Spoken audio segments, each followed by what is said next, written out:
are you, students? This is grade 12 economics lesson provided by the Ministry of Education Ethiopia, and the lesson is on Unit 2, which is about aggregate demand and aggregate supply analysis. And more specifically, today we are going to see lesson 3, which is about equilibrium of aggregate demand and aggregate supply. Before we are going to see equilibrium of aggregate demand and aggregate supply, let's see the objectives of the equilibrium of aggregate demand and aggregate supply. After this lesson, you are going to define market equilibrium, identify the concepts of short-run and long-run equilibrium, analyze how the market reaches equilibrium and the possible factors that could cause a change in equilibrium, and differentiate between demand shock and supply shocks. In the past two lessons, we saw aggregate demand and aggregate supply. First, aggregate demand is the total amount of money which all economic agents are willing and able to spend on the purchase of goods and services produced in an economy during a given period. Aggregate demand is the total amount of economic agents. Economic agents are broadly categorized into three, called households,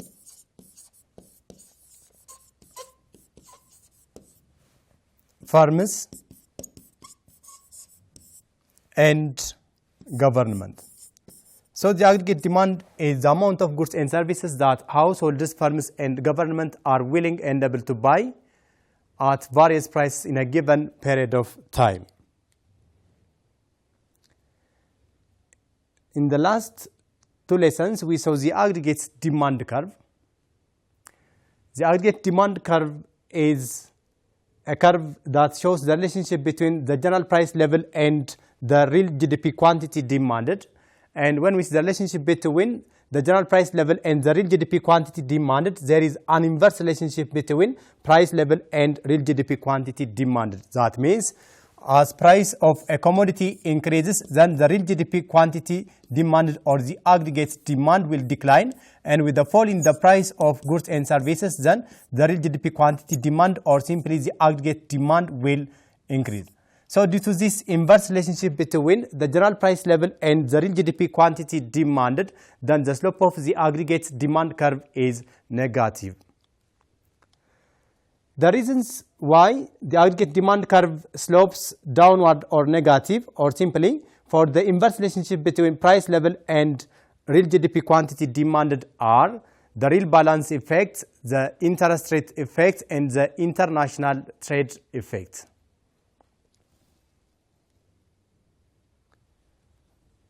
In the last lesson, we saw aggregate supply. Aggregate supply refers to the quantity supplied of all goods and services or real GDP at various price levels ceteris paribus. It shows the amount of goods and services that producers or firms are willing and able to sell at various prices in a given period of time. And the aggregate supply includes both the short-run aggregate supply and the long-run aggregate supply.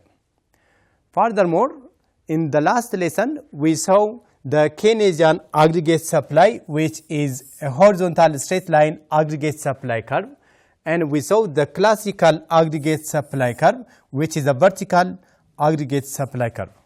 And the horizontal aggregate supply or the Keynesian aggregate supply curve indicate that any amount of a product is supplied at a given fixed price, but the classical aggregate supply curve, which is a vertical straight line aggregate supply curve, indicate that a fixed amount of a product is supplied regardless of changes in the general price level of goods and services. This is the short-run aggregate supply curve, and the short-run aggregate supply curve shows the relationship between the general price level and the real GDP quantity supplied. And there is a direct relationship between the general price level and the real GDP quantity supplied. That means as the general price level increases, then the real GDP quantity supplied or simply the aggregate supply will also increase. And with the fall in the general price level, then the real GDP quantity supplied or simply the aggregate supply will decline. So due to this direct relationship between the general price level and the real GDP quantity supplied, the slope of the short-run aggregate supply curve is positive, or simply it is an upward sloping supply curve. In the previous lessons, we saw the aggregate demand in detail and we saw the aggregate supply in detail. Now we are going to see both the aggregate demand and the aggregate supply together under a lesson called the equilibrium of aggregate demand and aggregate supply. The term equilibrium generally refers to a state of balance where the opposing forces are equal, resulting in no net change. And equilibrium is a situation where the market's demand is equal to the market supply, and at the equilibrium there is no shortage of goods and services and there is no surplus of goods and services.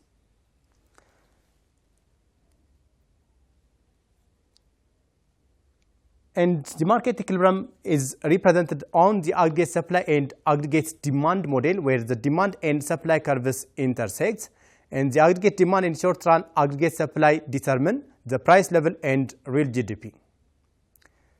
Now let's see some of the terms used to describe the equilibrium of aggregate demand and aggregate supply. Let's start with the equilibrium price. The equilibrium price is the price at which the market demand is equal to the market supply, or simply the aggregate demand is equal to the aggregate supply. Let me give you a model. Suppose this is the demand for orange and the supply of orange in an economy, and here is the aggregate demand for orange, and this is the market price for orange, and this is the aggregate supply for orange.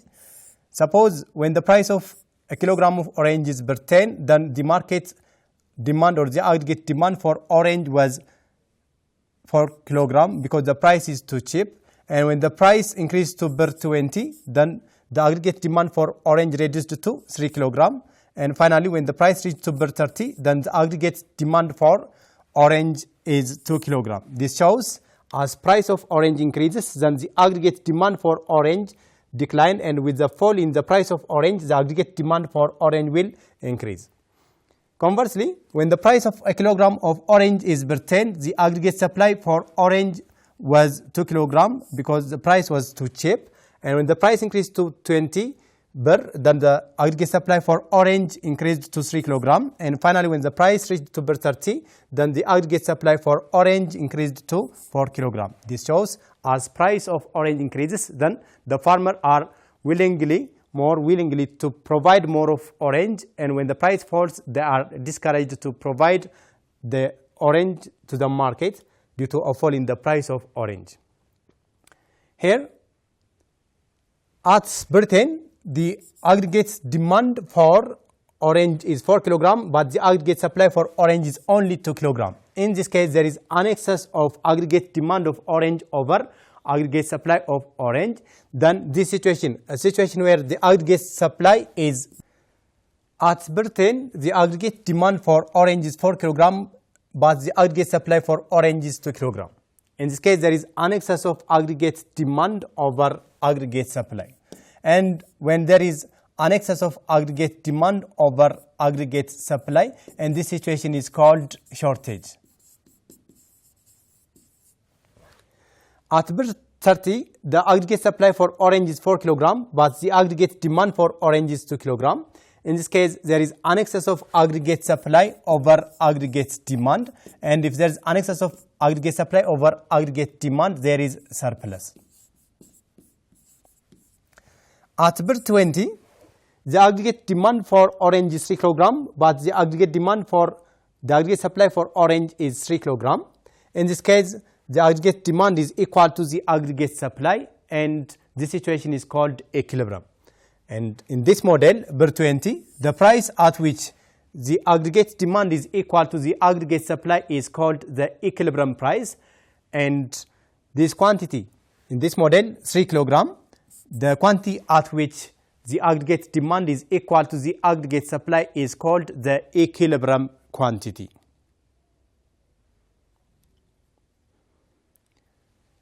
So equilibrium quantity is the quantity at which the aggregate demand is equal to the aggregate supply. And if there is an excess of shortage, or simply if there is an excess of equilibrium quantity, is the quantity at which the aggregate demand is equal to the aggregate supply. And graphically, this is the aggregate supply curve and this is the aggregate demand curve.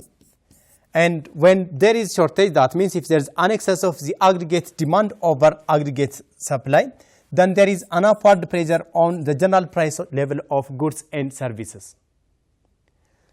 And above the equilibrium point, there is an excess of the aggregate supply over aggregate demand. That means there is surplus. And if there is surplus, there is a downward pressure on prices of goods and services.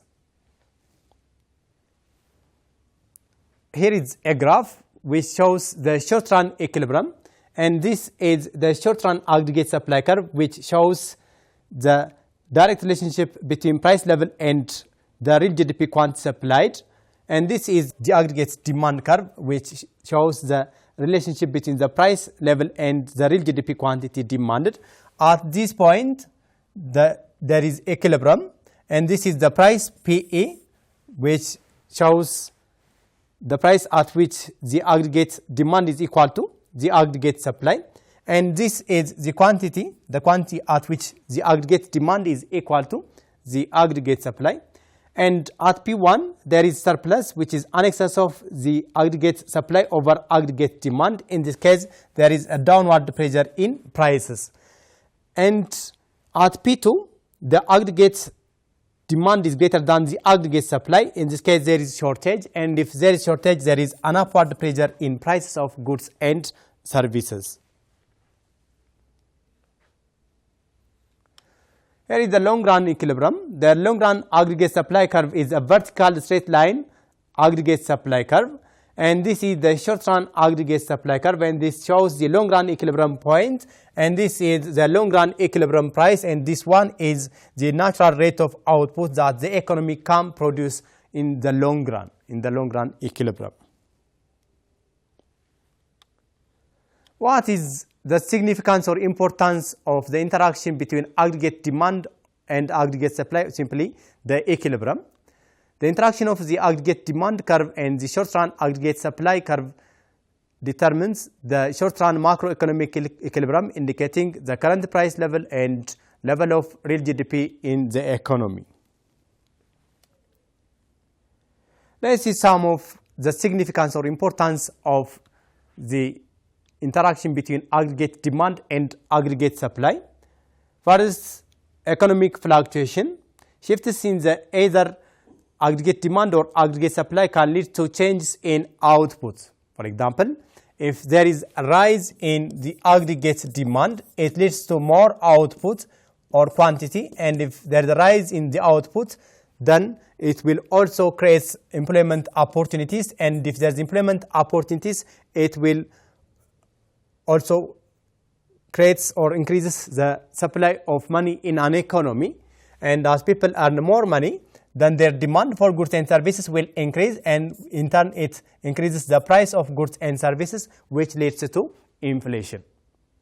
Conversely, if there is a fall in the aggregate demand, then the amount of goods and services that is produced in an economy will decline, which in turn reduces the employment opportunities. And if there's a reduction in employment, there's a reduction in income. And if there's a fall in income of people, then there's a fall in the price of goods and services, what economists tell deflation.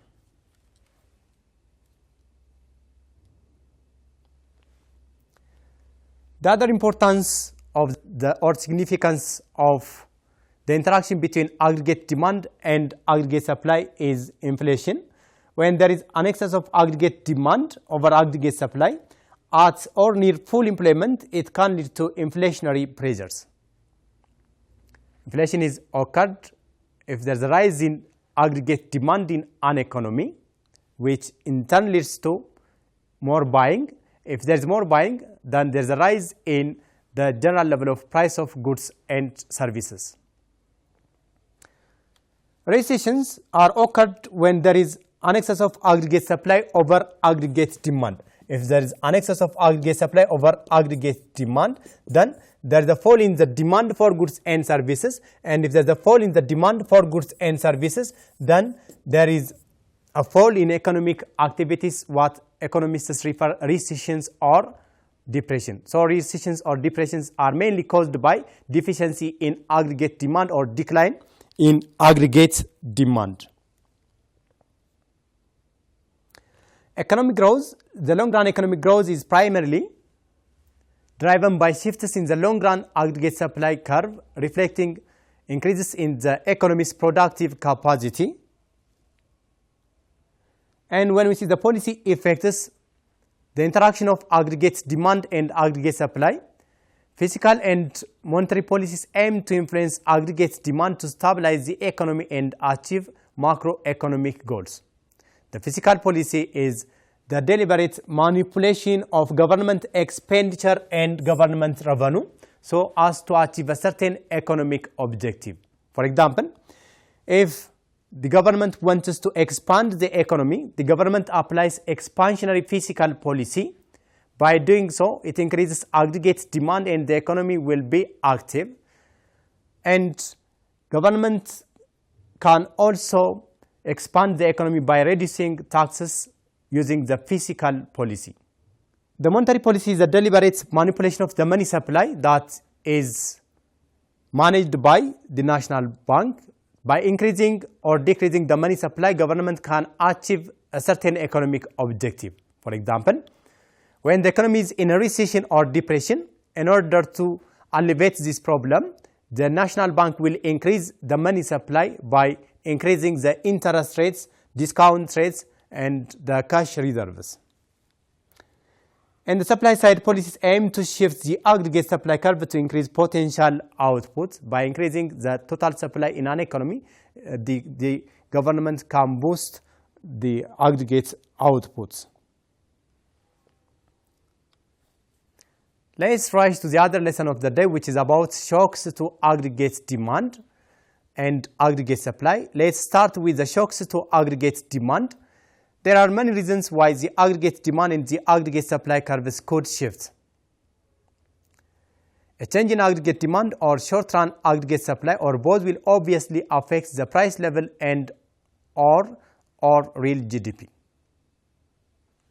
A shocks to aggregate demand are a sudden increase or decrease in the aggregate demand or the demand level in an economy. And the shocks to aggregate demand are broadly categorized into two called positive demand shock and negative demand shock. The positive demand shock is demand shock which is caused by increase in aggregate demand in an economy. So those factors that increases aggregate demand are the causes for the positive demand shock. And let's see those factors that increases aggregate demand or the causes for the positive demand shock. The first one is an expansionary monetary policy. If government applies expansionary monetary policy, the expansionary monetary policy is expected to increase the money supply. If there is a rise in the money supply, then the demand for goods and services will increase. In turn, aggregate demand will increase. The other cause for the positive demand shock is expansionary fiscal policy. The expansionary fiscal policy is a policy which is aimed to expand the economy by increasing government expenditure and by reducing tax. If there is a rise in government expenditure, if there is expansion in mega projects or development projects, then people will earn money in some ways, and if as people's income increase, then their demand for goods and services will increase. For example, when government constructs a highway or a dam or airway, then people will earn income, and if there is a rise in income of the people, then their demand for goods and services will increase.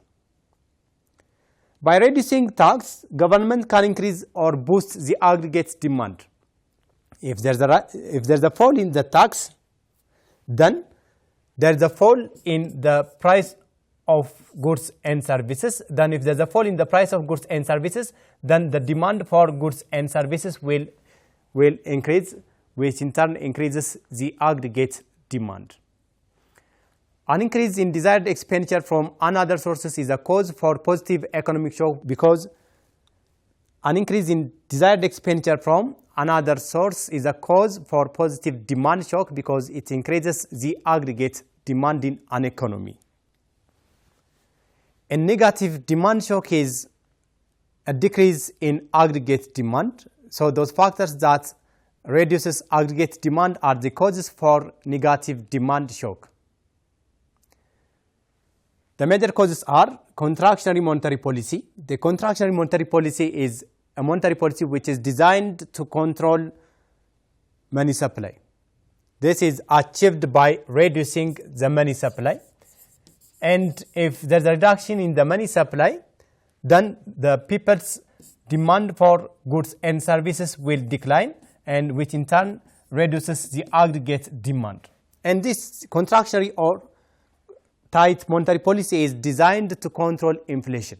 If there is a rise in inflation or price of goods and services, so government can curtail aggregate demand in order to control inflation.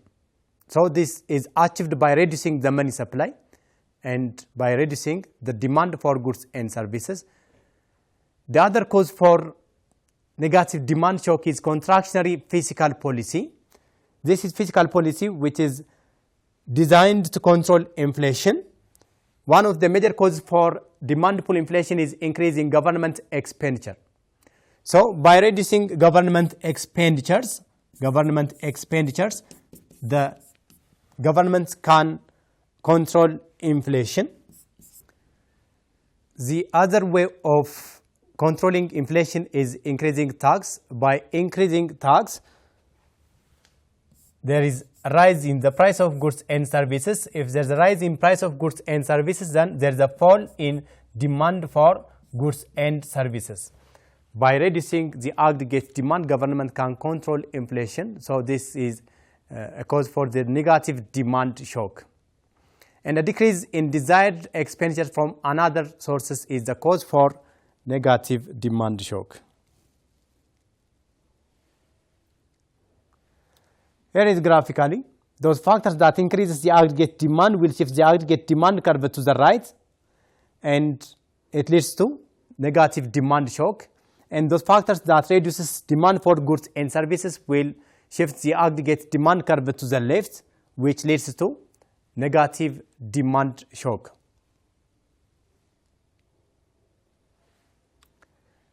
The shocks to aggregate supply, these are factors or unexpected events that changes the supply of a product or commodity, resulting in a sudden change in price.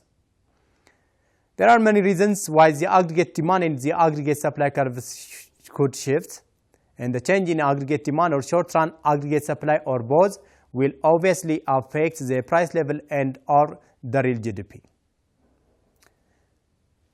Like the demand shock, under the aggregate supply shock, there are two shocks called positive supply shock and negative supply shock.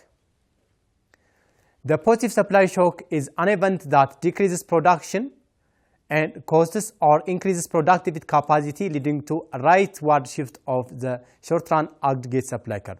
So those factors that increases the aggregate supply curve are the cause for the positive supply shock, and conversely, the negative supply shock is an event that increases production cost or reduces productive capacity, leading to a leftward shift of the short-run aggregate supply curve. So those factors that reduces aggregate supply are the causes for the negative supply shock.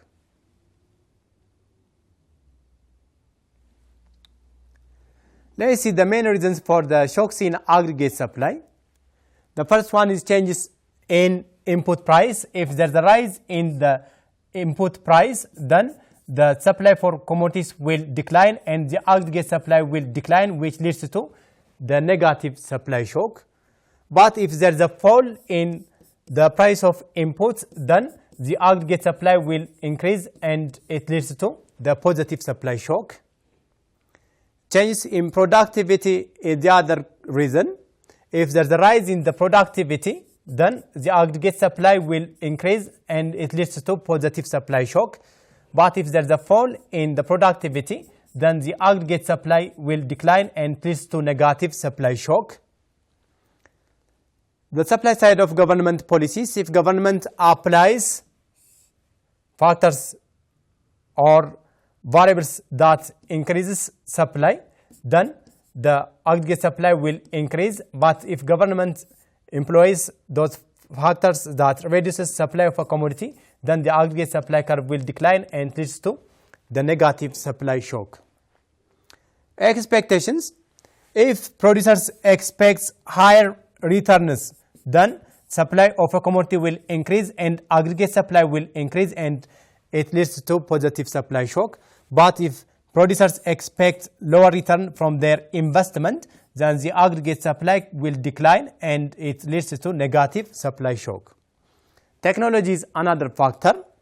If there is advanced technology, then farmers will supply more of a commodity and aggregate supply will increase and it leads to positive supply shock. But if there is backward technology, then the aggregate supply will decline and in turn it leads to negative supply shock. Access to labor and capital is another cause, and if there is good access to capital and labor, then the aggregate supply will increase and it leads to positive supply shock. And if there is no access or low access to capital and labor, aggregate supply will decline and it leads to negative supply shock. Finally, weather condition is another factor that leads to the supply shock. If there is good weather condition, then the supply of goods and services will increase and leads to positive supply shock. And if there is bad weather condition, then the aggregate supply will decline and it leads to negative supply shock.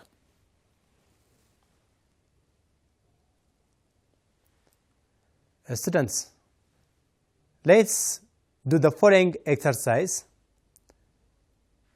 The first question is, whenever the quantity supplied of real GDP is greater than that of the quantity demanded, A, there is shortage of goods, B, consumers decrease consumption, C, the price level drops, D, farmers increase output.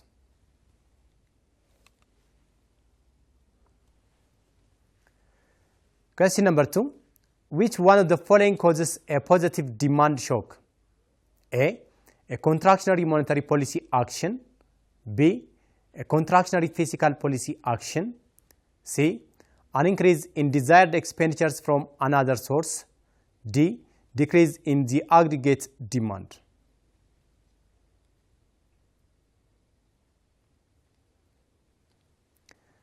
The third question is, a storm that destroyed agricultural crops or a sudden interruption in the availability of imported inputs, such as oil, might cause A, positive demand shock, B, negative demand shock, C, positive supply shock, D, negative supply shock.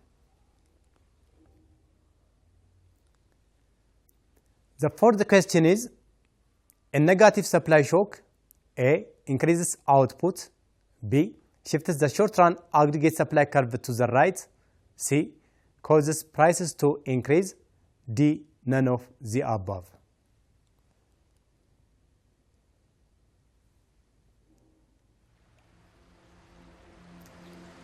Students, let me give you 4 minutes.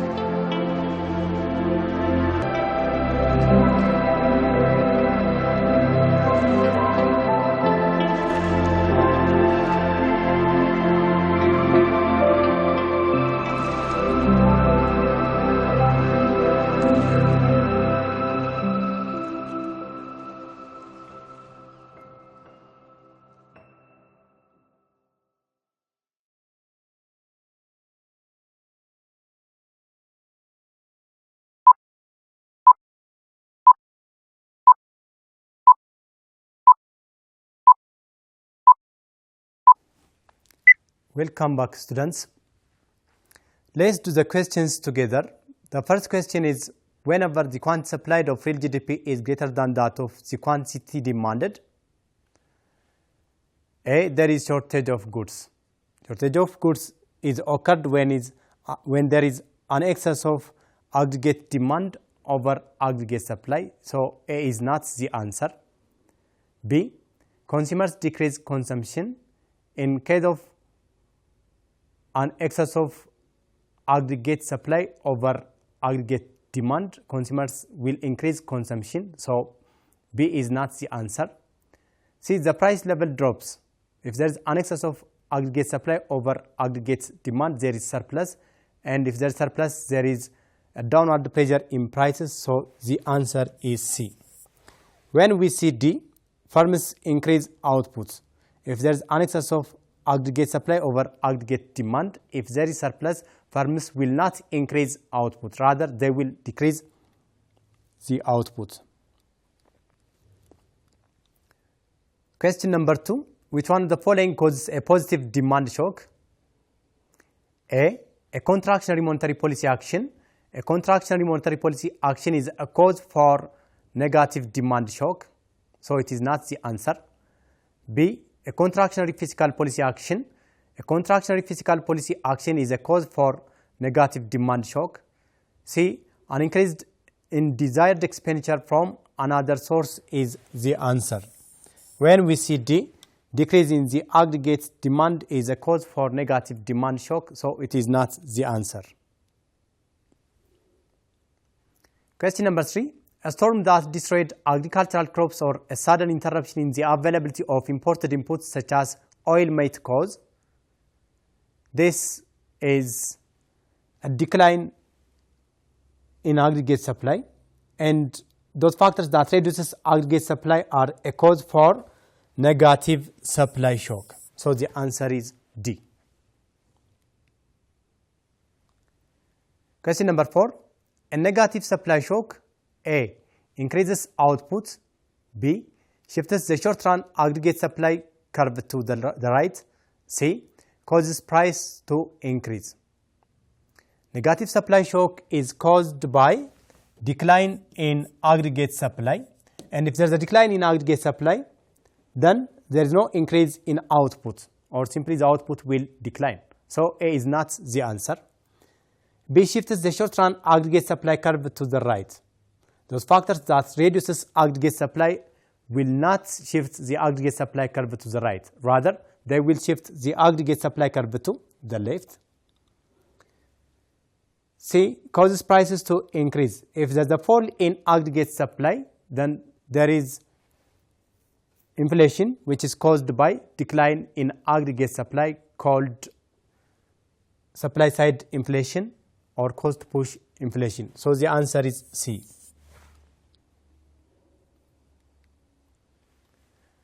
Students, let's summarize the day's lesson. Equilibrium is the price quantity pair where the quantity demanded is equal to the quantity supplied. A positive demand shock is a sudden increase in demand, and a negative demand shock is a decrease in demand. Positive supply shock increases output or aggregate supply, and a negative supply shock decreases output or aggregate supply. Students, this is all about the day's lesson. Thank you.